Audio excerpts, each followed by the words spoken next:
Graça e paz a todos. Eu sou o reverendo Gilberto Rebouças e nós estamos para mais uma reflexão na palavra do Senhor nosso Deus. Nós estamos refletindo sobre uma série sobre o caráter cristão no fruto do Espírito. Então, nós estamos nessa série e nós vamos hoje abrir as nossas Bíblias Sagradas em 1 Coríntios capítulo 13.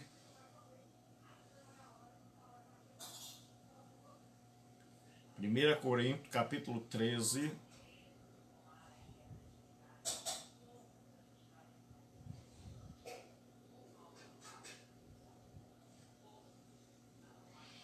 Capítulo 13, versículo de número 7. Capítulo 13, versículo de número 7. Abra comigo se você já encontrou.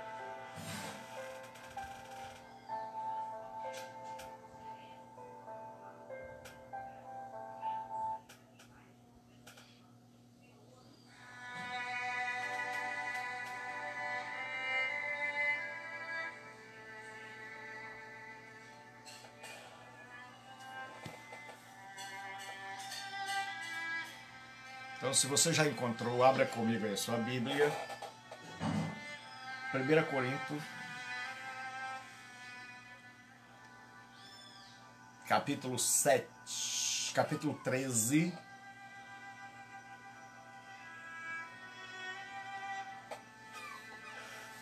Boa tarde, boa tarde. Então, vamos lá. 13, versículo 7. Tudo sofre, tudo crê, tudo espera, tudo suporta. O amor jamais acaba, mas havendo profecias desaparecerão, havendo línguas cessarão, havendo ciência passará, porque em parte conhecemos e em parte profetizamos. Quando, porém, vier o que é perfeito, então o que é em parte será aniquilado. Quando eu era menino, falava como menino, sentia como menino, pensava como menino. Quando cheguei a ser homem, desisti das coisas próprias de menino. Porque agora vemos em espelho, obscuramente. Então veremos face a face. Agora conheço em parte. Então conhecerei, como também sou conhecido. Agora permanecem a fé, a esperança e o amor. Estes três, porém, o maior destes é o amor. Senhor nosso Deus e Pai, nós estamos em Tua presença para pedir a Tua bênção, a Tua graça, a Tua unção. Pedir que o Senhor nos instrua nesta manhã, nesta tarde, para a glória e para a honra do Teu nome, Senhor. Em nome de Jesus eu te peço, te oro e te agradeço. Então nós estamos estudando sobre o caráter cristão.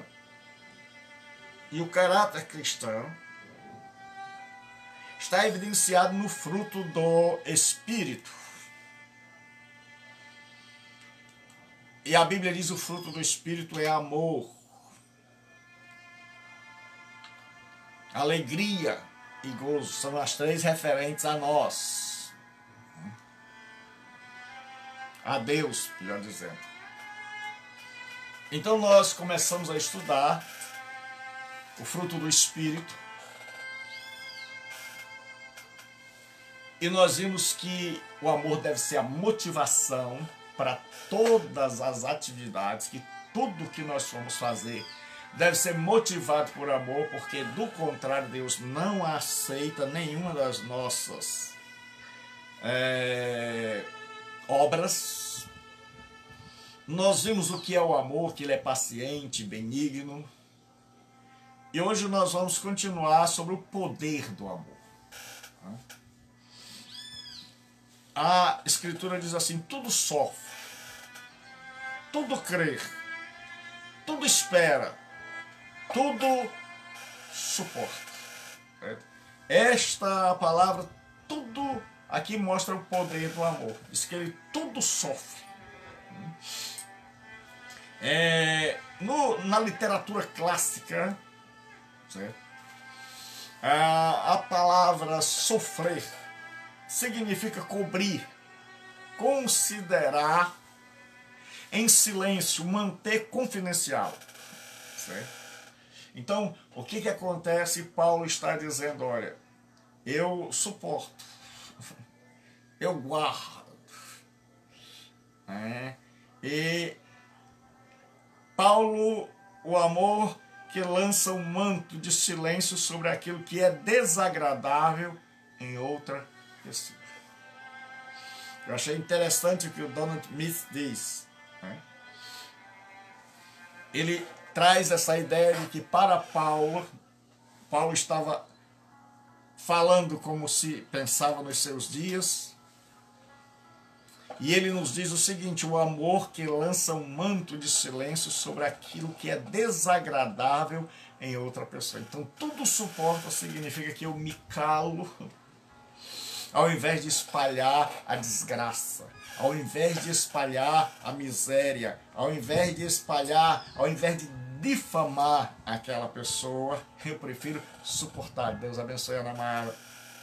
Então, o amor tudo suporta. Certo?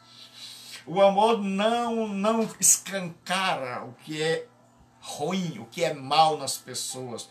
O amor não detona as pessoas. E aí o apóstolo Paulo vai nos dizer, o Donald Smith, ele cita o Elderton, e ele diz assim como a mãe procura cobrir as faltas dos seus filhos, Paulo preferia ocultar o erro dos coríntios ao invés de expô-los. Então, quando você ama, tudo você sofre. Muitas vezes você aguenta coisas calada, porque você não quer, com amor, difamar aquela pessoa. Então, o amor tudo sofre. Veja quantas vezes uma mãe sofre por causa de um filho. Veja o que uma mãe é capaz de fazer por causa de um filho. Veja quanto Deus esperou por Israel e quanto Deus espera por nós. E Deus não chega e diz assim, olha, vocês não prestam, vocês são isso, vocês são aquilo. E a mãe, apesar dela saber, inconsciente e conscientemente, que o filho está no caminho errado, mas para ela vê sempre o filho como alguém bom.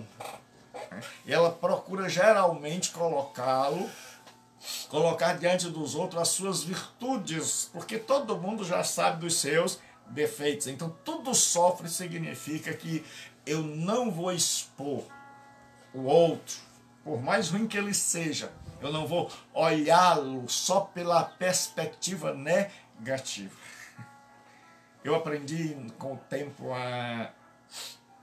porque se você for olhar as pessoas só pela perspectiva negativa e não ver nelas ponto positivo nenhum, você jamais vai... a sua fé jamais vai ser robustecida, substanciada, sedimentada. A tendência é que a nossa fé vá diminuindo. Então, se a gente procura pontos positivos dos outros, isso vai fazer bem a nós. E se a gente suporta os seus defeitos, isso vai fazer bem a nós, ao invés de estar difamando as pessoas. Uma senhora, eu ouvi isso, achei interessante. Ela só mostrava o lado bom dos outros. Ela procurava não falar o que era ruim.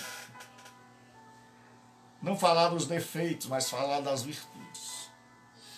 E os filhos cansados de ver ela falando de gente ruim, e ela procurava sempre pontos positivos. Então os filhos disseram, mamãe, a senhora é demais. Não me admira se um dia a senhora não vê coisa boa no diabo. E ela disse, não é que eu vejo. Ela disse, ele está derrotado, mas não desiste. É perseverante. Né? Então, o que que acontece? Aquela mulher, ela tudo sofria. Então, uma mãe tudo sofre por um filho. A Bíblia diz que o amor tudo sofre, ou seja, é capaz de sofrer qualquer coisa, é capaz de passar qualquer coisa para abençoar a pessoa amada, né? Quantas mães que não enfrentam, vão na bocada para poder te trazer o filho? Quantas mães que não vão na cadeia visitar os filhos? Certo? Então, Paulo diz que o amor tudo sofre. O amor tudo sofre. E aí ele diz assim, falando do poder do amor, tudo crê. Não significa que o amor seja bobo. Não significa que a gente não observa, certo, a maldade. Significa que você sempre espera que Deus vai fazer o melhor. Que você espera sempre o melhor de Deus. Você espera que Deus vai sempre... O amor tudo crê. Ou seja, você crê que Deus tem poder de transformar. Você crê que Deus tem poder de mudar. Ao invés de você ficar falando mal, você crê que Deus tem poder para fazer maravilhas. Então você crê. O amor tudo crê. Não significa que o amor, que uma pessoa amorosa, ela não é sábia para discernir quem está enganando, quem está enrolando. Não significa que nós somos bobos, mas significa que quem tem amor está sempre esperando e dizendo assim, Pai, um dia ele vai deixar de querer me passar a perna, um dia o Senhor vai mudá-lo, um dia esse povo vai parar de pensar que nós somos bobos, que nós somos iludidos. Um dia esse povo vai cair em si. É aquele marido que vive enganando a mulher, certo? E ela diz, mas um dia ele vai cair em si. Ele pensa que me engana. É aquele pastor que pensa que engana todo mundo está sabendo, né? Mas aí o povo diz, não, um dia muda, um dia muda, certo? Tudo crê, ou seja, acredita que tudo é possível para Deus, sem ser bobo, sem ser alienado, certo? Olha o que o Moffat diz, né? Tudo crê indica aquela qualidade que está sempre disposta a levar em conta as circunstâncias e a ver nos outros o melhor, sempre ávido em crer no melhor, sempre espera o melhor.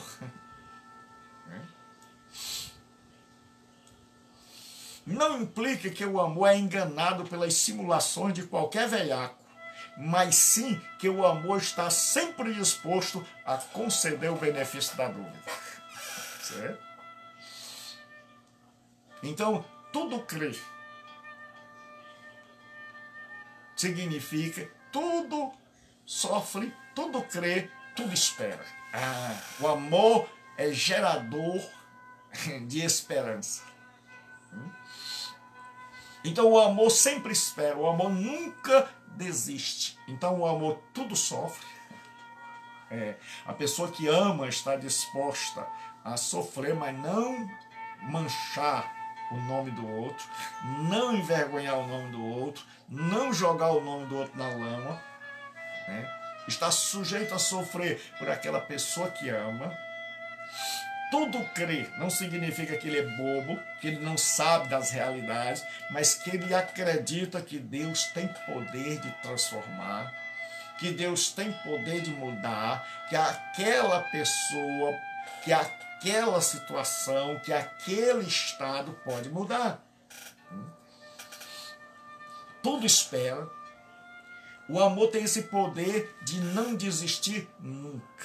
Quem ama jamais desiste. Quem ama sempre está ali esperando, esperando, esperando, esperando o agir de Deus. E diz assim, tudo suporta. Há um provérbio que diz assim, não há cristão que aguente. Porque os cristãos suportavam tudo. Certo? Então há um poder enorme no amor. Então quem ama, tudo sofre. Quem ama, tudo crê, tudo espera e tudo suporta. Então, isso nos fala do poder do amor. Muita gente vê o poder como algo, o amor como algo fraco. A sociedade, ela vê o amor como algo débil, debilitado, enfraquecido. Se alguém ama, então esse alguém é alguém meloso, é alguém iludido, é alguém que olha para a lua, é alguém que está em outro mundo. Então o amor não seria para o mundo de Jesus uma virtude. Certo?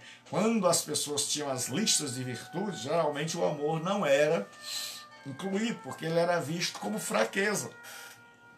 Mas no conceito de Jesus e de Paulo, o amor não é fraco. Meu amigo, o amor que torna uma mãe já de idade, idosa, e que não desiste de um filho que usa droga, dependente químico, e que batalha por ele, que luta por ele, de uma mãe ou de um pai que vê uma filha se prostituindo, e ele luta, e ele sofre, e ele vai buscá-la, e ele a recolhe em casa. O amor de uma família que tem uma pessoa que tem uma patologia mental, que está internada, que vive de hospital psiquiátrico em hospital psiquiátrico, e a pessoa está sempre ali aguentando, a pessoa nunca desiste, nunca deixa para lá. Então, o amor de Deus que olha por nós, certo? E que vê tantas coisas erradas que a gente faz e não desiste de nós, então o amor não pode ser algo fraco. O amor é muito forte. O amor dá força, certo? O amor tudo crê. O amor nunca joga toalha. O amor sempre espera a transformação. O amor está esperando não que o mundo vá cada dia piorar, não que a vida da gente vai cada dia piorar, mas o amor está esperando que cada dia aqueles com que nós convivemos vão melhorar, os nossos filhos vão melhorar, a vida vai melhorar. Então quem ama não está aí com muito medo da pandemia, não, com muito medo de morrer de fome. Quem ama, tudo crê. Sabe assim, Deus está no controle. Deus está no controle. Então eu creio no melhor das pessoas. Eu vou olhar no melhor que elas têm. Porque geralmente o povo só conta a desgraça. A pessoa chega numa roda de conversa assim, rapaz, você nem sabe, o diácono da igreja adulterou com a mulher do pastor falou mal de mim. Aí pronto, é um mau testemunho terrível. E aí Paulo diz que tudo crê, certo?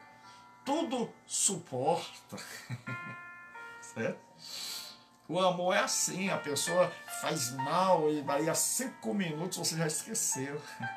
E você não desanima, você quando ama você não desanima, você suporta. Você suporta e vai em frente. Você diz, Senhor, dá-me força, dá-me graça espiritual.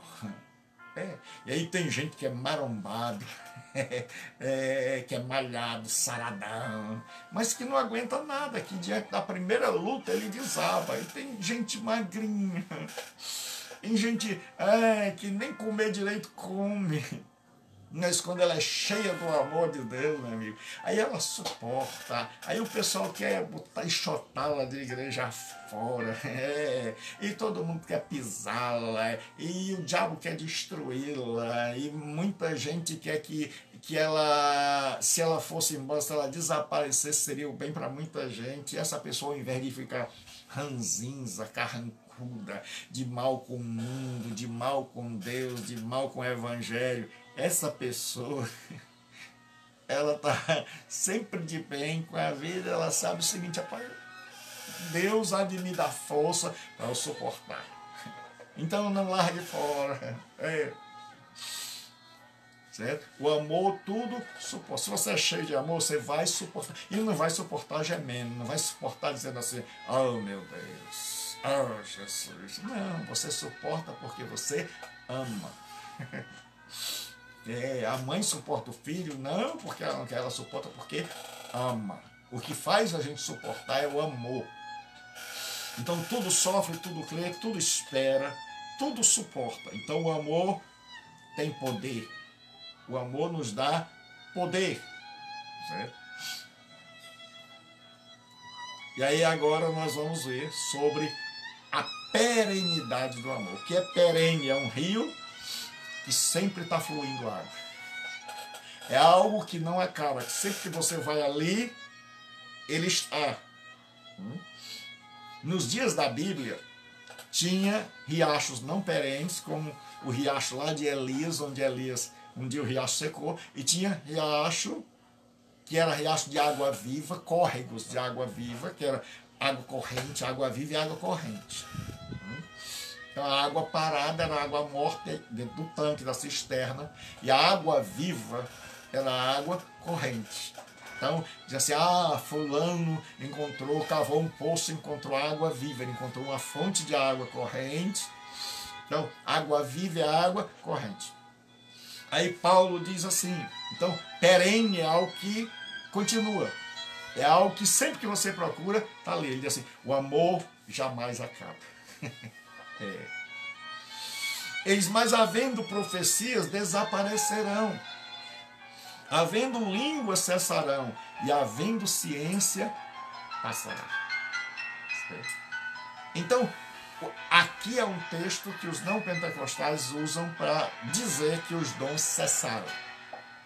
E que o que permanece é o amor. Então eles dizem que o apóstolo Paulo estava dizendo que, havendo profecia, cessaria, desapareceria, línguas cessarão, ciência passará. Então ele diz, a única coisa que permanece é o amor. Certo? Então, Paulo está nos dizendo que quem ama, certo? Que o amor verdadeiro jamais acaba. Quando você ama a Deus de verdade, esse amor jamais acaba. Jamais você vai largar a Deus. Eu não acredito num amor a Deus que troca Deus por qualquer coisa. Eu acredito na perenidade do amor. Paulo diz, o amor jamais acaba. O verdadeiro amor, porque muitas vezes o que nós temos é paixão, é adoecimento. Tem gente que é doente por outras pessoas, porque colocou um homem ou uma mulher no centro da sua vida. E aí no dia que aquele homem foi embora, aquela mulher foi embora, a pessoa enlouqueceu, perdeu o ânimo pela vida. Porque na verdade aquele homem, aquela mulher é seu Deus, sua deusa. Porque tudo que eu e você não podemos viver sem é nosso Deus. Vou dizer de novo, tudo que nós não podemos viver sem é nosso Deus. Se a sua vida desabou, quando o fulano foi embora, quando a fulana lhe deixou, quando você perdeu o tal do emprego, então ele era seu Deus. Porque só tem uma pessoa que nunca vai embora, que nunca nos deixa, que nunca nos abandona, essa pessoa é Deus. E quando nós amamos a Deus, nós podemos dizer como Davi, né? Adonai Roi Loessá, ou seja, Senhor, pastor de mim, eu não sentirei falta de nada. Então ele diz, o amor jamais acaba. Paulo diz que todos os dons um dia vão passar. Que lá na glória nós não vamos precisar profetizar. Você já não, lá na glória, assim diz o Senhor, não. Lá na glória, quem vai falar é o próprio Jesus. Não vai precisar mais de mediação profética. Lá na glória ninguém falará mais língua estranha. Pelo contrário, todas as línguas serão compreendidas. Lá no céu não vai ter mais aquela história. Não entendi. Professor, por favor, repita. Lá no céu todos, certo? Teremos a graça de Deus, da compreensão, de dizer assim, rapaz, não precisa falar duas vezes. Eu já entendi. Já entendi tudo.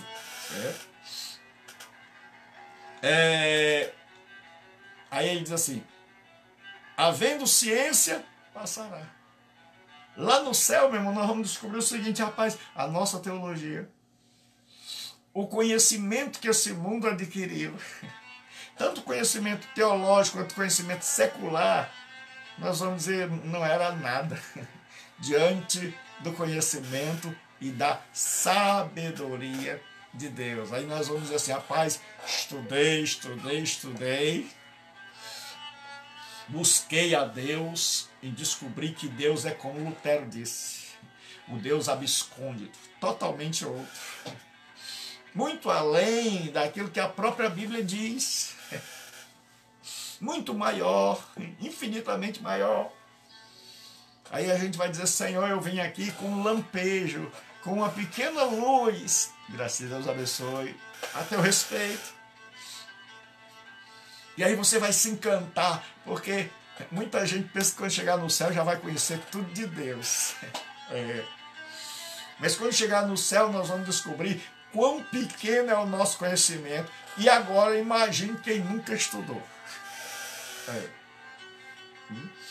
Quem nunca se afinou com Deus. Porque assim, digamos que você é semi-analfabeto, e aí você vai falar com uma pessoa que é estudiosa, tem doutorado. Você vai ver a discrepância.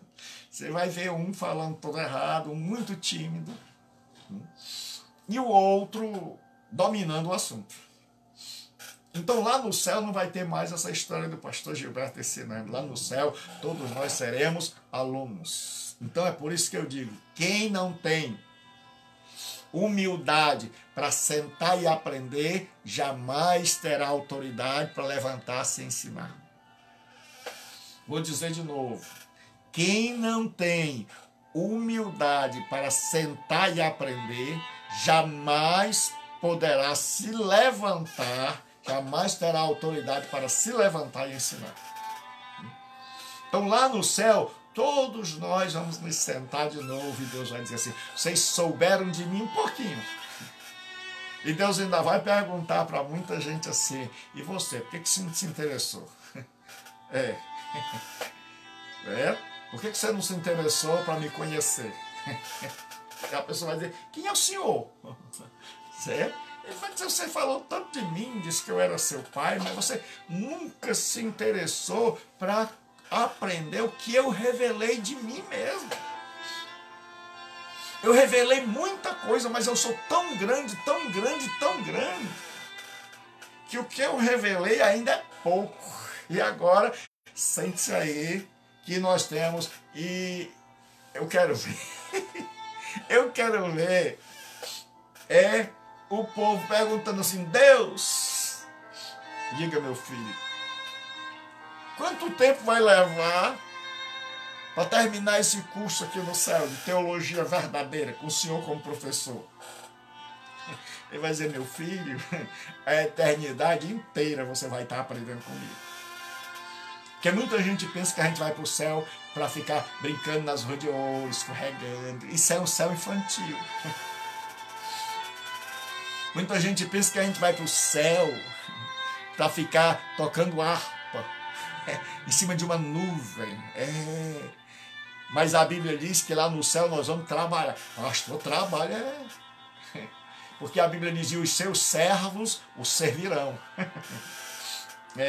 Nós vamos trabalhar. E servir lá é o verbo trabalhar.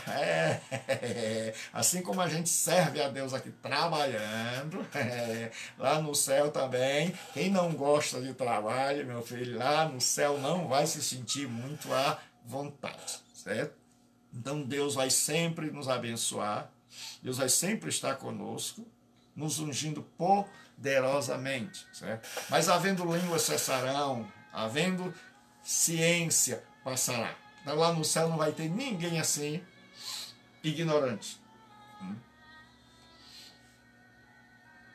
Aí Paulo diz assim, agora nós vamos ver que o amor é a fonte impulsionadora da maturidade. E quando você ama, você amadurece. Paulo diz, porque em parte conhecemos e em parte profetizamos. Porém, quando vier o que é perfeito, então o que é em parte será aniquilado. Quando eu era menino, falava como menino, sentia como menino, pensava como menino. Quando cheguei a ser homem, desisti das coisas de menino. Porque agora vemos como espelho, obscuramente. Então veremos face a face. Agora conheço em parte, então conhecerei como também sou conhecido. Então Paulo diz que todo conhecimento que a gente tem é parcial. Nunca nós vamos ser capazes de conhecer tudo na sua totalidade, nem mesmo na eternidade.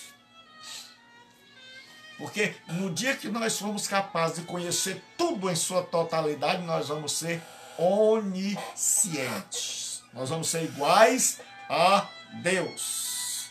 O que significa isso, pastor? Que nós vamos passar toda a eternidade aprendendo. Que aprendizado só tem começo, mas nunca tem fim, porque faz parte da natureza da criatura. Criatura é imperfeita.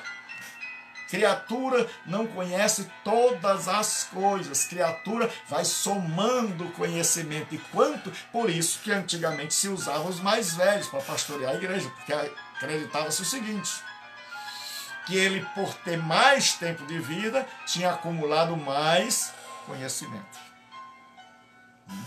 Então, naquela época, não tinha como hoje a chance de um rapaz estudar e saber mais que um idoso.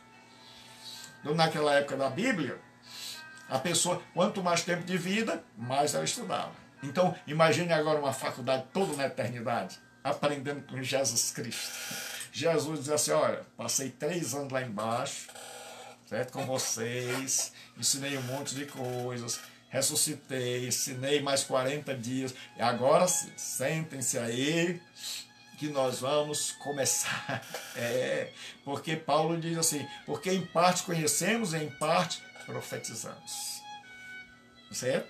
Então, tudo que nós fazemos aqui é parcial, ou seja, é pela metade, é incompleto. E tem gente que ainda se acha. Quando a gente descobre isso, a gente diz assim, rapaz, não posso. Porque quem sabe todas as coisas é Deus. Quem conhece todas as coisas, capaz de profetizar tudo, é Deus. Quem é capaz de pregar tudo é Deus. Então eu dependo de Deus. Aí ele diz, quando vier o que é perfeito, então o que é em parte será aniquilado. Então o que aconteceu? Esse é um texto onde pentecostais e tradicionais discordam. Os não pentecostais, aqueles que são cessacionistas, que acreditam que os dons cessaram, eles usam esses 2 textos para a Rebeca, meu amor, minha filha, a Rebequinha e a Sofia. Um beijão para a Sofia, certo? Um beijo para a Rebeca, um beijo para a Gabriela que está aí. Então, minha filha, minhas 2 netas estão juntas hoje. Deus te abençoe, Rebeca. O papai ama você e tem orgulho de você. E um beijo, filha. Um beijo, Sofia. Um beijo, Gabriela. Deus abençoe vocês. Então ele diz assim, quando, porém, vier o que é perfeito, o que é em parte será aniquilado. Os cessacionistas, eles dizem assim, como é que eles interpretam? Eles dizem, olha, Paulo está dizendo que havendo profecias cessarão, havendo línguas desaparecerão, havendo ciência se acabará. Então eles interpretam assim, No primeiro século, como ainda não havia a Bíblia completa, só havia o Antigo Testamento, o Novo Testamento ainda estava sendo escrito, então havia necessidade dos dons para ajudar os apóstolos na pregação do Evangelho. Então havia necessidade dos profetas, né, para profetizar. Então os profetas estavam sempre ali do lado dos apóstolos, incentivando na pregação, trazendo uma palavra de Deus para o povo. E aí os não pentecostais acreditam que quando veio o que é perfeito, então para eles o que significa esse perfeito? Né? Então, para eles o que é perfeito é o cânon, ou seja, a Bíblia completa. Para eles, então, quando se completou o Novo Testamento, chegou o que era perfeito. Então agora não precisava mais de línguas. Entenda, para você que está chegando agora, eu estou falando do pensamento dos não pentecostais. Como é que eles interpretam isso aqui?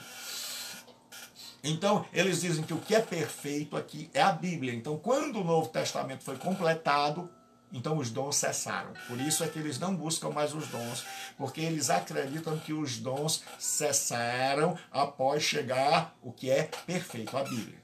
Então, Paulo estava dizendo, eles acreditam assim, Paulo está dizendo que nosso conhecimento é parcial, nossa profecia é parcial, mas quando veio o Novo Testamento e a Bíblia se completou, então agora nós temos um conhecimento total. Por isso, eles acreditam que com a morte dos apóstolos e a conclusão da Bíblia, chegou o que é perfeito e o que é em parte cessou. Por isso eles são cessacionistas. Eles acreditam que os dons da Bíblia cessaram. Isso alguns, nem todos, certo? Porque muitos hoje estão acreditando. Já os pentecostais acreditam diferente. Né? Porque a Bíblia diz que vai cessar. Profecia, língua, ciência. Mas a questão é quando. Então, para os não pentecostais, era quando a Bíblia foi concluída. Para os pentecostais e para muitos outros, que também são não pentecostais, o que é perfeito não é o cânon, porque nós vimos a questão do cânon, e o cânon vai levar muito tempo para ser completado, e vai se terminar em 300 e tanto com Atanásio, lá no quarto século. Então, o texto aqui, quando vier o que é perfeito, seria Jesus Cristo. Então, o que é perfeito é Jesus Cristo. Então, Paulo diz, quando vier o que é perfeito, então o que é em parte será aniquilado. Então, quando é que os dons vão desaparecer? Quando Jesus voltar. Quando Jesus voltar. Então, a maioria dos intérpretes pentecostais, né, e muitos hoje não pentecostais interpretam assim, que o que é perfeito aqui é Jesus Cristo. Certo? Porque lá na frente ele vai dizer, porque agora vemos em espelho, obscuramente, então veremos face a face. Agora conheço em parte, então conhecerei como também sou conhecido. Então quem é que a gente vai ver face a face? Jesus Cristo. Então, aí Paulo vai dizer o seguinte, então os dons eles vão continuar existindo, né? Subordinados à Bíblia, claro, porque o mesmo Espírito que inspirou a Bíblia é o mesmo Espírito que vai dar o dom espiritual. Certo? Então o que acontece é, Paulo vai dizer o seguinte, que o amor faz a gente crescer. Lúcia, Deus abençoe, né? Deus abençoe a todos. Ele diz assim, porque em parte conhecemos e em parte profetizamos, quando porém vier o que é perfeito, então nós já vimos, para os não pentecostais é o Novo Testamento, para nós é a vinda de Jesus. Então até a vinda de Jesus os dons estarão em funcionamento. Aí Paulo diz assim, quando eu era menino, falava como menino, sentia como menino, pensava como menino. Mas logo que cheguei a ser adulto, acabei com as coisas de menino. O amor nos leva a crescer. Porque quando o seu amor é adolescente, a gente fica assim meio abobaiado. A gente fica assim, olha a lua. A pessoa fica assim, oi amor, se eu pudesse, nunca mais eu iria embora. Se eu pudesse, passava a noite ao teu lado. Esse é o amor infantil, é o amor adolescente, onde a pessoa fica assim, meio besta. Liga pro outro e diz assim, desliga você. Aí diz, não, desliga tu. Aí o outro de lá diz, desliga você. Aí diz, não, desliga tu. Aí tudo é um mar de rosas. Mas aí, à medida que esse amor vai amadurecendo, as pessoas começam a pensar em casar, cada um começa a querer juntar as coisas e começam a descobrir que a vida não é assim tão fácil. O amor, quando ele já é mais maduro, a moça começa a dizer, olha, eu preciso de um emprego, eu preciso de uma formação, para quando, se um dia o nosso casamento não der certo, e você me trocar por outra, eu não ficar mendigando. Porque tem mulher que fica com o homem porque ela tem medo de morrer de fome. Porque ela não tem coragem de trabalhar. Aí por isso fica com ele ali, mendigando amor. Certo? Aí você vai ver que quando o amor é inocente, é tudo aquilo, meu amor, nós vamos morar numa cobertura, nós vamos morar na beira da praia. Aí quando um dia eles acordam, eles amadurecem, rapaz, o negócio é sério. Nós não estudamos, nós vamos ter que viver de casa alugada, uma pessoa comendo com a gente no prato aqui, o aluguel. E a vida é dura, meu filho. Rapaz, eu não sabia que o salário mínimo era tão mínimo. Ainda assim, vixe, mas é tanta coisa para pagar. E quando vão morar junto? Porque no namoro todo mundo esconde o seu lado ruim. Só apresenta o lado bom. A moça diz, amor, minha vida, minha coelhinha, é só assim, oi bebê, aí depois que casam os bichos crescem, sua anta, jumenta, a mulher diz desgraçado, infeliz, certo? Porque o amor, ele não fica inocente para sempre, certo? O amor, ele vai amadurecendo, aí a pessoa começa a descobrir assim, olha, eu preciso ter um emprego. Quem casa quer casa, quem mora numa casinha lá no quintal, geralmente é cachorro, mas o pessoal já faz assim, não tem nada, quer casar, arruma menino, já vai casar muitas vezes grávida, e aí depois a culpa é de Deus por estar passando fome. Aí o pai diz, não se preocupe não, você faz uma casinha aqui no quintal. Aí depois tá tudo se desgraçando, a sogra brigando, todo mundo brigando, o menino aí tudo brigando com o outro, o menino da tia com o menino da prima, os sobrinhos com os sobrinhos, e a mãe se mete no meio, não mexa com o meu, foi o teu que começou. Aí a pessoa descobre, não, eu tenho que ter a minha casa, eu tenho que ter o meu sustento, porque o meu amor agora amadureceu. Então você começa a pensar completamente diferente.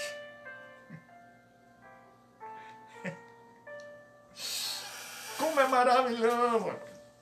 Você amadurece, meu irmão.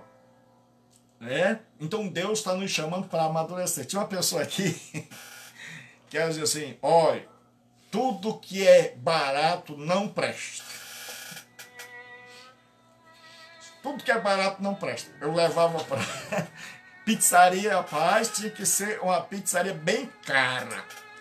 Daquela que você fica em pé, esperando. Lá na beira-mar. Fui levar para outra... não disse que pizzaria não presta. Barato. Quando foi um dia agora, eu conversando... Quando eu vou fazer as compras, eu olho o preço, não olho mais nem a marca. Eu digo, Ah, é? Ah, é? Porque você pode olhar quando você está fazendo compra com seus filhos,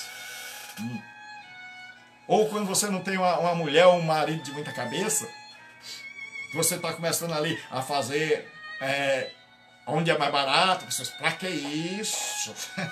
Pra que isso? Compra o melhor. Irmão, o ideal era comprar o melhor, mas você tem que saber quanto você tem na carteira.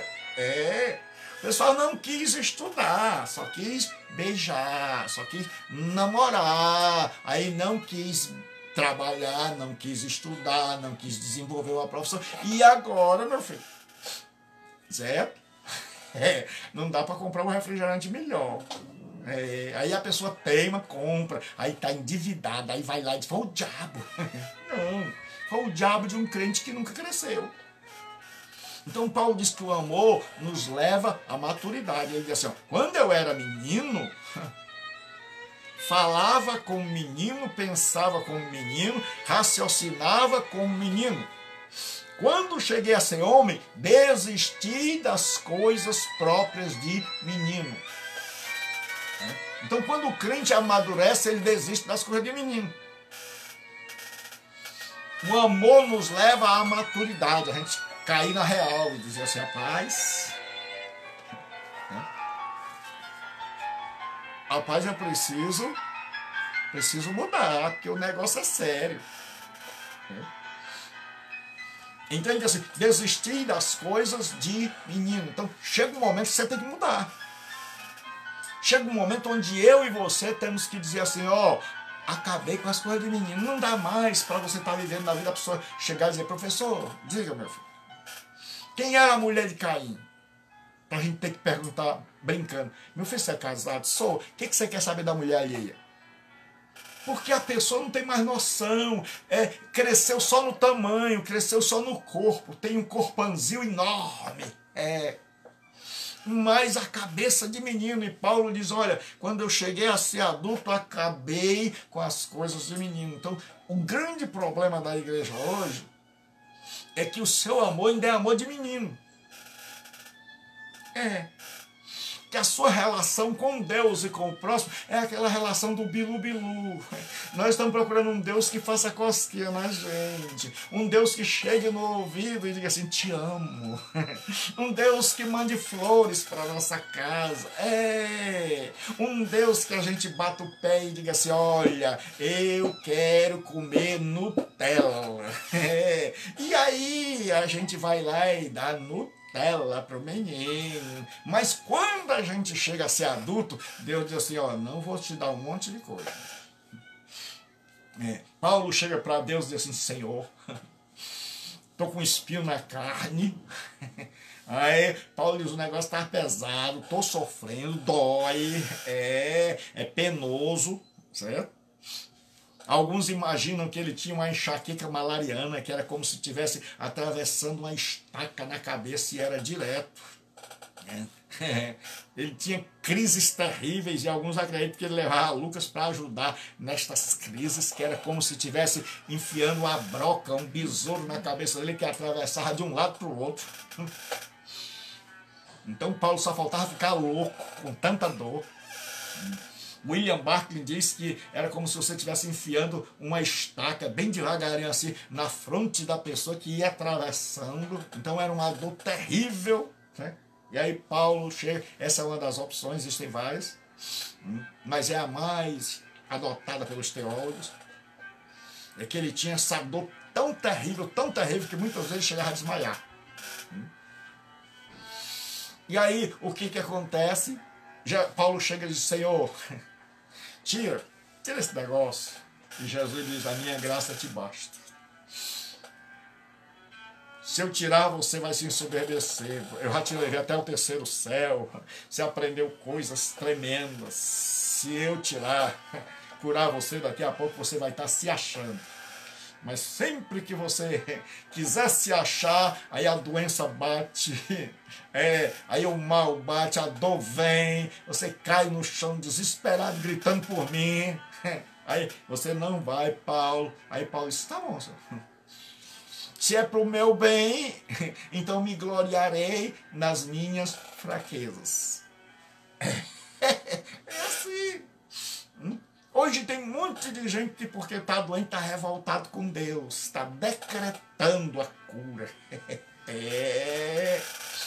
Nem foi perguntar ainda a Deus: Senhor, tu queres realmente que eu seja curado? Nem ainda fez um exame de dizer assim: será que isso aqui, esse problema que eu estou atravessando, não é para eu crescer, não é para eu amadurecer?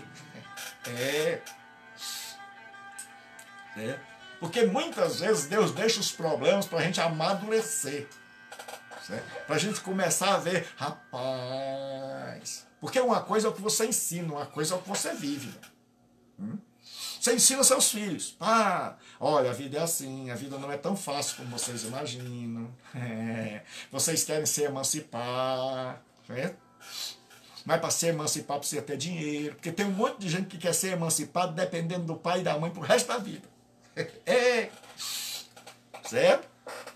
Aí tem aquela história: quem come do meu pirão, prova do meu cinturão. Mas muita gente: não, eu sou maior. Sou maior. Não é de maior, não é. Certo? É maior. Eu sou maior de idade. Não existe negócio de maior. Eu sou maior de idade. Aí a pessoa diz: certo? Porque geralmente as pessoas me perguntam assim: pastor, qual é a idade certa para casar? Eu digo: quando tiver dinheiro para sustentar uma família. Porque geralmente eles me fazem a pergunta assim: pastor, me diga uma coisa, quando é que um ser humano pode ter relação sexual? Geralmente as pessoas chegam e dizem: pastor, ele faz a pergunta para o senhor, diga mesmo. Geralmente a moça manda o rapaz. E aí o rapaz vem, que ele também já está interessado, né? Aí ele diz: pastor, quando é que uma pessoa, um casal evangélico, pode ter relações sexuais? Eu digo: meu irmão, desde que os dois tenham condição de sustentar uma família. De que eles tiverem condição de sustentar uma família, aí pronto, agora é só casar, é só acertar o papel. Agora muita gente quer ter relação sexual sem ter condição de sustentar um pinto com fastio. Um monte de gente quer botar menino no mundo para o menino virar bandidinho, para depois abandonar, para não ter o que dar de comer. Aí a gente fica assim: coitado, é fruto. Aí vem os humanistas dizer: é fruto do ambiente onde vive, coitadinho, se tornou bandido. Coitadinho, a pessoa está passando fome. É culpa do governo? Não. É culpa de gente que nunca cresceu, que nunca amadureceu, que apanha da vida e continua menino. Que está lá na igreja e não quer procurar um emprego, não quer se capacitar. Que não quer se profissionalizar, que está lá: não, eu nasci para ser dona de casa, eu vou varrer a casa. Paulo diz: quando eu era menino eu pensava assim. Tem um monte de gente dentro da igreja que pensa como menino, que ao invés de estar dormindo, de orar em casa, para no outro dia estar bem no trabalho, para poder sustentar a família, ele está nos montes. Está nos montes da vida, orando a noite todinha. A noite toda orando. Aí quando é de manhã está cheio de olheiras, aí manda uma mentira. De que adiantou passar a noite toda orando? Se de manhã manda uma... mulher, liga aí pro trabalho. Que foi? Diga lá que eu tô doente. Como é? É que eu passei a noite no monte e eu não tô em condição de trabalhar. Ligue lá que eu tô doente. Aí depois vai procurar um atestado falso. É falso. Eu já recebi cada atestado. De funcionário que só Jesus na causa. Eu tenho um atestado, tenho o número da doença. Então muitas vezes as pessoas me trazem o atestado e dizem: o que você tem? Você diz: não, pastor, eu tive uma dor de cabeça terrível. e não pôde vir. Quando eu ia ler o número da doença, o médico tinha botado uma encravada. É porque ele foi lá, pediu um amigo, o amigo arrumou um atestado. Até quando a gente vai ser infantil? Paulo diz, quando eu era menino eu pensava assim, quando eu cheguei a ser adulto, eu acabei com as coisas de menino. Então chega uma hora que o amor, ele te leva para a realidade. O amor começa na ilusão. E depois o amor diz assim, ó, realidade é essa. Você começa com Jesus, é um fogo terrível, assim, tá todo pegando fogo. Depois, meu irmão, quando você começa a ver as broncas, você diz, oh, Jesus, onde é que eu me meti? Tem um monte de gente que tá olhando assim, será que dá para pular fora ainda? Assim também, muita gente tá na igreja e nunca saiu da infância. Quer um Deus que faça cosquinha nele, quer um Deus manteiga, a manteiga celestial, só assim, eu te amo, meu filho, minha filha. Ele não quer saber que tem Covid, ele não quer saber que tem quarentena, ele não quer saber que se não trabalhar não come, ele não quer saber que a casa tem goteiro. A vida é dura. Tem um monte de gente que não quer aprender a palavra de Deus, quer viver eternamente. Pastor botando, abre a boquinha. Abre a boquinha. Crie seu filho assim para você ver como é que ele vai ser. Crie seu filho, sua filha assim para você ver. Certo? Cria assim, abre a boquinha. Quando ele casar, ela casar, ele vai querer assim, abre a boquinha. E o marido, né, a esposa, não vai fazer o que você fez e você vai estar criando alguém para sofrer. Então na igreja tem um monte de gente que cadê o pastor para ler por mim? Cadê o pastor para responder por mim? Deixa eu procurar aqui o pastor Gilberto para mandar o zap. Vai matar o cão, não a mim. E ainda por cima as perguntas bestas. De criança, a pessoa não me pergunta assim, pastor, como é que eu mudo para fazer diferença no reino? Mas as pessoas perguntam coisas insignificantes, relevantes. Por quê? Porque nunca deixaram as coisas de menino e Deus está nos chamando a deixar as coisas de menino. Deus está chamando a mim e a você para deixar as coisas de menino. Aí Paulo diz, porque agora vemos como espelho. O espelho daquela época não era o espelho de hoje, era bronze polido. Então você via a imagem assim, turva, embaçada, como nós dizemos. Obscuramente, então veremos face a face. João diz, quando ele vier, conhecerei como também sou conhecido. Agora conheço em parte, então conhecerei como também sou conhecido. Então quando Jesus vier, ele quer nos encontrar maduros.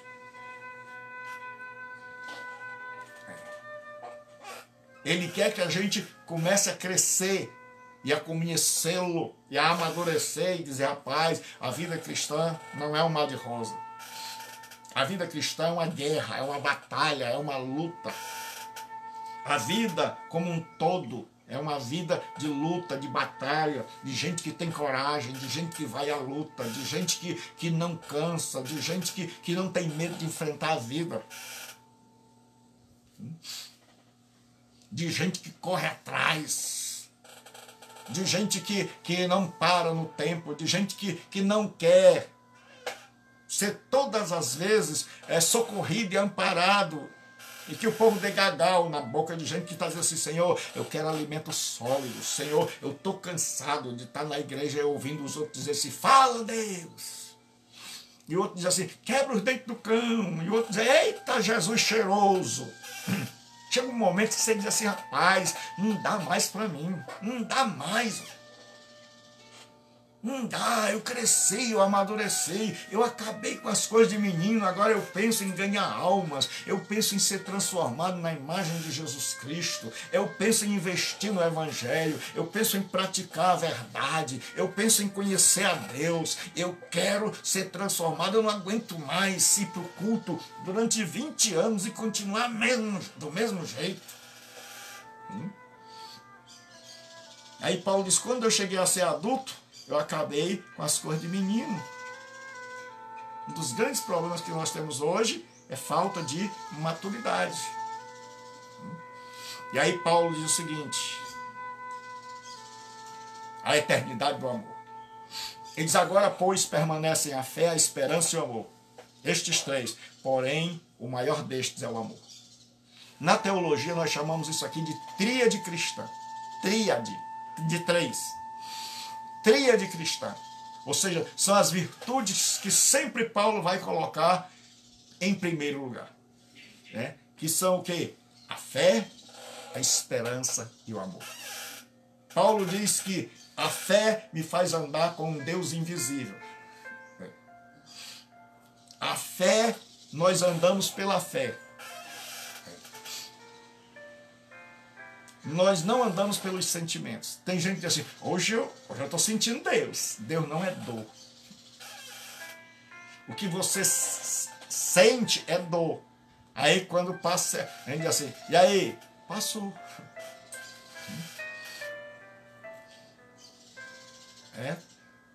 Então, você vive com Deus, não precisa sentir, não precisa se arrepiar, não precisa dar cambalhota. Pastor, e o que eu preciso? Acreditar naquilo que Jesus disse. Ele disse: onde estiver, dois ou três reunidos em meu nome, aí estou eu. Se você sentiu, se arrepiou, se falou língua, se não falou, Ele está. O grande problema é que nós nos acostumamos a viver pelos sentimentos. Aí no dia que os sentimentos vão embora, a gente pira. Um dia eu fui pregar, eu fui numa viagem para pregar, e no ônibus ia uma moça querendo se jogar do ônibus e querendo morrer, e o pessoal orando que ela estava endemoniada, tal e tal. Aí disse: pastor, o senhor que é o pregador, porque eles acham que pregador é marrongido, então o senhor vai lá para expulsar o demônio, que nenhum tinha conseguido. E aí eu fui lá, fui orar por ela, fui conversar com ela, aí eu sentei. Por que a moça tão nova quer se jogar do ônibus? Ela disse: pastor, porque eu não sinto mais a Deus. E eu acho que ele foi embora, me abandonou. Eu disse: você não sente mais a Deus. Isso. Como é? Me descreva aí como é que você não... pastor, eu oro, não sinto mais nada. Antes eu orava, já estava falando em língua, já estava chorando. Agora não, pastor, eu estou seca, os olhos estão secos, eu não falo mais língua. Eu disse: a irmã já experimentou andar pela fé? E aí eu li o texto de Coríntios 5, 2 Coríntios 5 e 7, que diz: andamos por fé e não por visto. E aí ela ficou assim. Eu disse: minha irmã, Deus nos ensina a andar pela fé. Porque se nós formos andar pelos sentimentos, irmão, todo mundo é testemunha. Tem dia que a gente amanhece assim alegre, cheio de euforia, porque o nosso cérebro está cheio de substância, de endorfina, de serotonina, de dopamina. A gente está assim, feliz, sorrindo com o vento, chamando o urubu de meu louro. Tem dia que a gente amanhece só com gaba, para baixo, assim, oh meu Deus, tenho coragem para me acordar. Aí Salomão diz que a gente é igual, Salomão diz que o preguiçoso é igual os gonzos da porta em cima da cama. Você vira para um lado, vira para o outro, faz creco, vira para um lado, vira para o outro. Cadê a coragem para se acordar? Para se levantar? Nem para abrir os olhos a gente tem coragem. A gente fica assim: oh meu Deus, que ainda fosse 4 horas da madrugada. Quantas vezes eu já fiz isso? De acordar e cadê a coragem? Eu de cá, meu Deus, quem dera que ainda fosse 3 da manhã para eu dormir um pouquinho mais. Então, se você quer andar com Deus e quer andar pelos sentimentos, vai acabar ficando igual aquela moça. Aí eu disse: olha, com Deus a gente anda pela fé. Eu disse: eu perguntei: quem está sentindo Deus aqui? Todo mundo levantou a mão. Eu disse: pois eu não. Aí ficaram assim: como é que pode, o pastor não está sentindo? Eu disse: Deus não é dor. para eu só saber que ele está aqui quando eu sinto. Eu disse, é por isso que essa moça está assim. Aí comecei a orientá-la. Quando ela começou a entender que a gente vive pela fé, porque muitas vezes, meu irmão, a tribulação vai ser tanta que você nem sente. Tem horas que Deus fala assim, vou me afastar um pouquinho dele para ele ver como é ruim. Deus dá uma afastada assim, fica um pouco mais longe e fica esperando. Aí a gente começa, não sente mais nada. Aí a gente começa, volta Deus, volta, porque eu não posso lhe sentir. Deus é sábio. Certo? Deus não é aquele pai e aquela mãe que está tanto tempo assim. Oi, meu filho, cadê você? Eu estou aqui. Não. Uma das minhas filhas era pequena, eu me escondia. Uma minha neta também, vem enquanto eu me escondo. Quando eu era menino, eu apagava a luz, para quando meu irmão entrasse, eu pegar no pé. Tem horas que Deus se esconde. Para quê? Para que eu e você sintamos a sua falta. Porque se todo dia a gente falasse língua estranha, sapateasse, pinotasse e amanhecesse assim, aleluia, glória a Deus, você não precisava de fé. Você vivia pelas emoções. E tem gente que quer andar com Deus assim, vai se frustrar, vai endoidar. No dia que não amanhecer legal, vai pensar que Deus foi embora. E aí Deus está assim, estou esperando que você amadureça. Sei que quando eu terminei de falar para aquela moça que ela compreendeu que ela andar por fé, eu digo agora, vamos orar, você vai orar comigo? E ela disse, pastor, vou. Eu disse, então comece a orar assim, Senhor Jesus. Ela disse, Senhor Jesus, tu és maravilhoso. Tu és meu Salvador. Tu és o Filho de Deus. Como é que o Senhor desceu do céu e veio à terra por minha causa?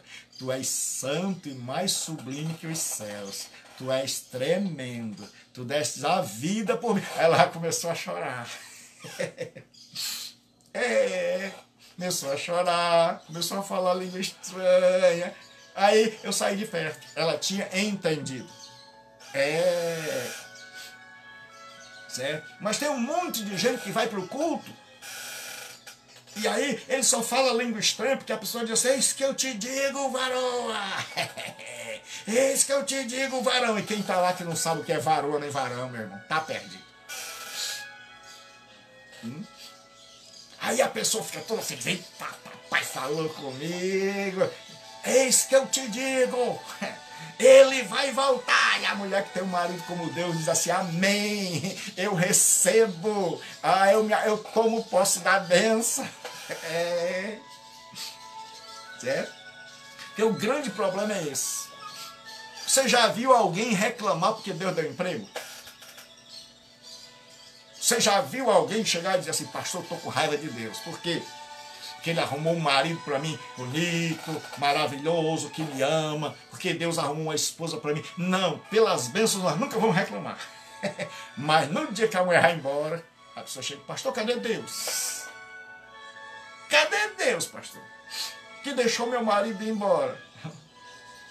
Minha irmã é o mesmo que você veio aqui dizendo que era maravilhoso, que era o santo. Deus não escolhe marido nem mulher para ninguém, não. Deus deixa a gente escolher. Deus abençoa.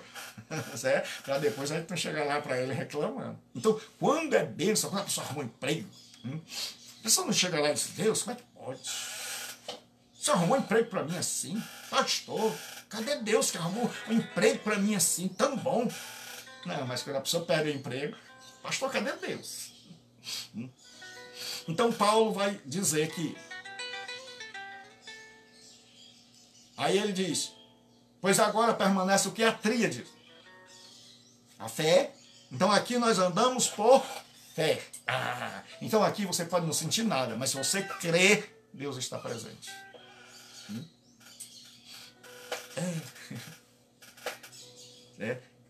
Esperança é aquilo que a gente aguarda. Então tem três coisas. Tem desespero, é um momento de crise, é uma hora onde a gente fica assim, quase morrendo, subindo pelas paredes. Mas o desespero passa. E tem a desesperança. Desesperança é quando a gente jogou a toalha. Acha que a vida não tem mais jeito. Então tem muita gente desesperada. Mas o amor produz esperança. O amor anda de mão dada com a esperança e com a fé. Só que chegando no céu, mas não vou mais precisar de fé, porque fé é a prova das coisas que eu não vejo. Lá no céu eu vou estar vendo. Lá no céu eu vou ver meu amado Senhor. Eu quero ir para o céu para conhecer o Pai, o Filho e o Espírito Santo. Tem gente que quer ir para o céu para andar nas ruas de ouro. Porque até nisso ele é materialista. Ele pensa que as ruas do céu são mesmo de ouro. Para fugir das lutas. Sabe por que Jesus demora? Isso é teologia gilbertiana. Eu acho que Jesus disse: esse povo quer vir para cá, não é por mim não. Quer vir para cá para não ter que trabalhar mais de sol a sol. Quer vir para cá para fugir dos dilemas da vida. Eles querem que eu volte. Porque só pedem para eu voltar quando eles estão atribulados. Quando eles estão bem, que estão no maior love, ninguém ora para que eu volte. Aí Jesus, sabe uma coisa? Que eu não vou voltar agora não. Eu vou deixar eles quererem realmente vir para o céu por minha causa, para me olhar, para me encontrar. Aí Paulo diz assim, agora, advérbio, certo? Agora, pois permanece a fé, a esperança e o amor. O maior destes é o amor. Por quê? Porque lá no céu nós não precisamos mais de esperança. Por quê, pastor? Porque a nossa esperança se cumpriu. A esperança era Jesus. A nossa esperança era chegar no céu. E a gente vai dizer, cheguei. Cheguei. E há uma música do Azaf Borba que eu sugiro que você ouça. Pelo amor de Deus. Foi graça. Eu canto ruim que só. Quando as minhas filhas eram pequenas e a Rebeca está aí, eu cantava, as bichinhas dormiam para não me ouvir. Elas dormiam bem ligeiro para não me ouvir. Porque eu tenho que perguntar se você quer dormir ou quer que eu cante. Dizem que um homem foi trabalhar e comportou vendendo bíblias, de porta em porta. E aí um gago se ofereceu para vender bíblias. Aí quando terminou o mês, o gago vendeu mais bíblia do que todo mundo. Aí o pessoal ficou admirando, como é que pode, rapaz? Uma pessoa com uma dicção perfeita, não conseguiu vender tanta bíblia, mas o gago... Aí o chefe das vendas chegou e disse, Ricardo, me diga por quê, como é que você vendeu tanta bíblia? Ele disse, fácil, muito fácil. Como assim? Eu chegava na casa da pessoa e dizia, a senhora quer comprar esta Bíblia ou quer que eu leia ela todinha para senhora? A pessoa comprava ligeiro. Comprava ligeiro. Então, para minhas filhas, assim, elas sabiam que eu ia cantar. E para não ouvir, elas eram espertas. Todas elas são muito inteligentes. Dormiam logo. As netas fazem do mesmo jeito. Mas há uma música do Azaf Borba que diz assim, quando terminar esta vida e lá no céu eu chegar, haverá uma multidão de irmãos esperando para me abraçar e perguntarão a uma voz, voltados para mim, conta-nos como você, irmão, venceu e chegou aqui, e falarei e contarei de Jesus que me amou e que por este pecador a si mesmo se entregou. Aí o refrão, foi graça, irmão, superabundante graça. Foi só pela graça de Jesus que eu venci e cheguei aqui. Foi graça, irmão, superabundante graça. Foi só pela graça de Jesus que eu venci aqui, cheguei aqui. Um dia lá no céu nós vamos chegar e as pessoas vão perguntar: como é que você chegou aqui, Gilberto? Você chegou aqui porque você deu uns 3 glórias, porque você era da Igreja do Fogo? Não, eu vou dizer, foi graça, foi superabundante graça. E aí não vou precisar mais de fé, não vou precisar mais de esperança, vou viver amando o meu Senhor. E as obras do amor? O amor não poderia terminar sem obra. Amor não é só palavra. Amor, palavra é aquele amor de menino, eu te amo. Não, eu te amo mais. Desliga. Não, desliga você. Esse amor infantil, certo? Mas o amor produz obras. Tiago diz assim: se um irmão ou uma irmã estiverem carecidos de roupa, necessitados de alimento cotidiano, e qualquer dentre vós lhe disser: ide em paz, aquecei-vos e fartai, sem contudo lhe dar o necessário para o corpo, qual é o proveito disso? Tiago 2,15. Eu gosto de Tiago porque Tiago tem uma teologia que é prática. Ele diz o que a gente diz hoje. A pessoa vai, que eu sempre estou falando, a pessoa vai para fazer uma visita e vai um monte de irmãos, bem 10, fazendo a obra de Deus. A casa da pessoa está caindo os pedaços. O armário, quando ela abre, tá lá. O sofá está todo rasgado, precisando de reboco. A pessoa não tem nem o que comer. Aí chega os irmãos: vamos orar. Ninguém viu a casa, ninguém viu o sofá. A irmã, coitada, como é boazinha, daí assim: os irmãos querem um cafezinho? E todo mundo quer. Aí a pobre da irmã vai fazer o último pacote de café para dar para aqueles irmãos. Aqueles irmãos abençoados, maravilhoso. Quando eu casei com a Cecília, os irmãos, eu e a Cecília, a gente comprava, só eu e a Cecília, coisa boa. A gente comprava 2 pãezinhos, uma de manhã na padaria bem quentinho, 1 quilo de arroz dava para quase uma semana. Era 1 quilo de carne, mesmo era fartura. Mas um dia os irmãos chegaram lá em casa, e passaram a manhã, comeram logo o pão, a bolacha toda, ficaram para meio-dia. Eu disse: minha filha, o negócio aí, eu acho que eles vão ficar para o almoço. Aí disse: mas meu filho, quem te tem aqui mal vai dar para hoje. Eu sei que em resumo da ópera, comeram tudo. Então, o que acontece? Antes eu tenho que concluir o raciocínio. Então, quando a gente chegar lá na glória, a gente vai dizer assim ao Senhor: o que vai precisar é o amor. E você vai dizer: olha, Pai, eu cheguei aqui, foi só por graça. E aí, o que acontece? Tiago diz: dentre vós disseis em paz, aquentai-vos e fartai. E hoje a gente diz: irmão, eu profetizo. Eu profetizo.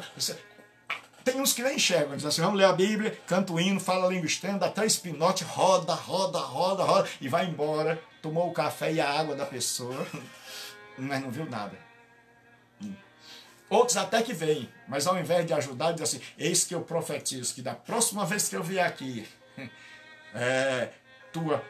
tua despensa estará cheia. Tua casa não será mais essa desgraça. Da esculhão. Vai lá e da esculhão. Se fosse na minha desgraça, é a sua. Vai pra lá. Não avacalhe, não. Já tô pobre, não. Já avacalhar. E assim: eu profetizo. E aí vai embora. Tiago diz: estão dizendo a mesma coisa. Olha o que ele diz: ide em paz. Aquietai, você se aquete com a fome. Deixa aí o estômago falar. E fartai-os, sem contudo lhe dar o necessário para o corpo. Que proveito há? Então, quando você for visitar uma casa, vê se ela está precisando. Nós estamos levantando uma oferta para ajudar um irmão que não tem o que comer, que se janta não almoça, e que a casa dele é toda feita de madeirazinha com plástico, e o chão é a grama. E nós estamos levantando aí. E tem um irmão amado aí que tem uma maneira de mandar esta oferta para ele. E todo aquele que quiser participar, é só nos dizer, ligar para o meu zap 92037604. Eu queria pedir que alguns irmãos que já sabem botassem aí 92037604. nós vamos mandar para esse irmão, para ele não ficar mais passando fome. E nós não vamos mandar só uma vez e depois assim, te vira. A gente vai continuar mandando até ele poder dizer assim, pastor, a gente tem já um emprego aqui, nós estamos com condição de comer, amém? Porque a gente também não ajuda a pessoa a vida toda. A gente não dá o peixe, a gente dá a vara, a gente ensina a pescar. Certo? No cristianismo é assim, se você sustentar a pessoa pro resto da vida e ela souber, não, na hora que eu estiver necessitado, os irmãos vão lá, então ele vai viver pela fé dos outros. Mas no cristianismo, sempre que a pessoa está precisando, a gente estende a mão para a prática. Tiago vai falar de uma teologia prática, de um cristianismo prático. Aí João diz assim, 3, capítulo 3, 1 João 3, diz assim, ora, aquele que possui recursos deste mundo, tem muita gente que me pergunta assim, pastor, como eu posso ajudar se eu não tenho? Claro que você não pode ajudar, você está precisando de ajuda. Pelo amor de Deus, um cidadão botou lá, pastor, como é que a gente vai guardar se não tem? Não tem porque não guardou, meu irmão. Porque ganha 1.000 e gasta 1.500, nunca guardou nada. José, na época das vacas gordas, guardou para a época das vacas magras, mas nós não temos a Bíblia como referência. A gente ganha e gasta. Se eu tivesse gastado tudo que eu ganhei, meu irmão, estava passando fome. Estava passando fome, porque está com 3 meses que eu não recebo. Mas sempre que eu ganhava, eu guardava um pouquinho disso aqui, não sei como será. Veio a pandemia, tá pensando que eu estou morrendo? Tá pensando que eu estou assim, eu vou arrancar a boca, eu vou morrer? Não, vou não. Nós temos que ser precavidos. Aí ele diz assim, ora, aquele que possui recursos deste mundo, então quem é que ele está falando? Com quem tem recursos. Quem não tem não pode ajudar. Quem não tem está precisando de oração, de ajuda. Então, saiba, nós entendemos, se você não ajuda, não precisa nem se explicar. Se você não ajuda é porque você não tem. Então, você está precisando de oração e de ajuda também. Certo? Então, ele diz assim, e vi seu irmão padecer necessidade e fechar-lhe o seu coração, como pode permanecer nele o amor de Deus? Então, vamos terminar a nossa meditação de hoje. E eu queria convidar você, hoje, Jesus Cristo e Paulo, ambos pregaram o amor.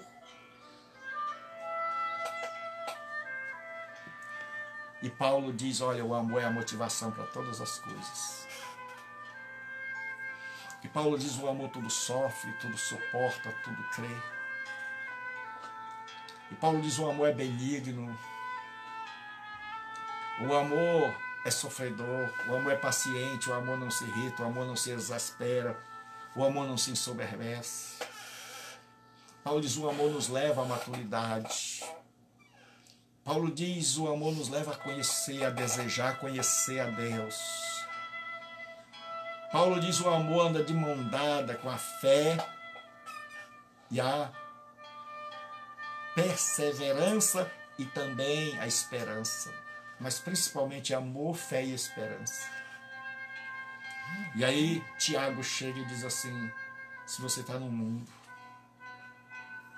e você diz que ama e você vê seu irmão necessitado, você não estende a mão para que esse amor se traduza de verbosidade, de palavras, só da boca para fora, em atos concretos.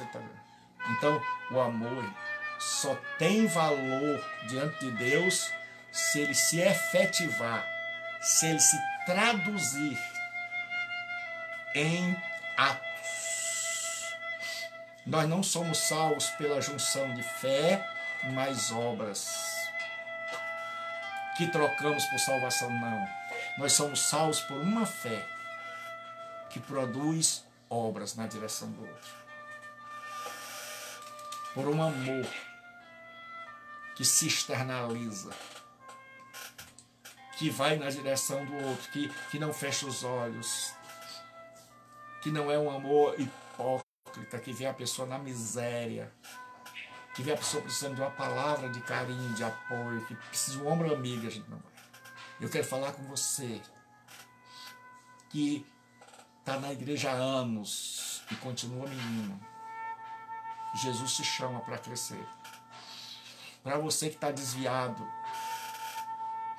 para você que a carreta do mundo passou por cima de você, que o rolo compressor da igreja, da denominação, passou por cima de você, ou o desamparo, ou o desamor, ou a falta de amor. Você procurou amor, como quem busca o ar e você não encontrou. Você procurou uma pessoa que estendesse a mão para você em amor, mas você não encontrou, e por isso você chutou o pau da barraca, desistiu de tudo, está aí no mundão. Eu quero te dizer uma coisa, porque você esperou amor de quem você não devia esperar. Porque você esperou amor de gente criança, de gente imatura, que crê num Deus que faz cosquinha na barriga da gente para ir dormir, de um Deus que conta historinha. Era uma vez um homem que foi engolido por um peixe. Mas na hora que a gente é adulto, a gente começa a dizer: meu filho, tenha cuidado. Porque se você não andar segundo a orientação de Deus, você vai descer para Jope. E de Jope você vai descer para o porão do navio. E do porão do navio você vai encontrar uma tempestade. E depois Deus vai mandar um peixe bem grande, mas não é para você comer, não é assado. É vivo, para te devorar. A vida é assim. Aí quando você estiver se sentindo lá no inferno, lá no vento da terra, com as algas enrolando no teu pescoço, aí você vai orar. Aí você clama. Aí você ora. Essa é a mudança. A mesma história contada de duas maneiras, para o adulto e para o menino. Então, o que acontece? Deus nos chama para a maturidade. Deus nos chama para mantermos a fé, a esperança e o amor. Paulo diz: combati o bom combate, acabei a carreira e guardei a fé. E eu quero falar com você que não é cristão. Onde você estiver, saiba que Deus ama você. E porque Ele ama, Ele deu seu Filho para morrer no meu e no seu lugar. E não há maior prova de amor do que essa. Alguns evangélicos dizem, rapaz, que o melhor de Deus está por vir, mas eu quero dizer para você que eles estão redondamente enganados. O melhor de Deus já veio e morreu no meu lugar e no seu, o que a gente chama de morte substituta.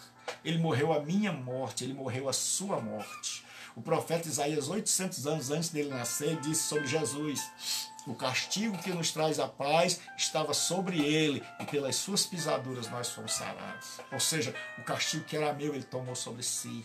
A minha culpa, os meus erros, tudo que eu fiz de mal, tudo que você fez, ele pagou na cruz do Calvário. E hoje ele te oferece perdão. E o que ele exige? Arrependimento. Porque hoje não se fala mais de arrependimento. Hoje se fala do amor de Deus, mas o amor de Deus não é um amor que deixa a gente caminhando a passos largos para o inferno. O amor de Deus é um amor que diz assim: olha, meu filho, do jeito que você está aí, não dá. Se eu aceitar você desse jeito, eu vou estar pactuando e consentindo com a tua desgraça.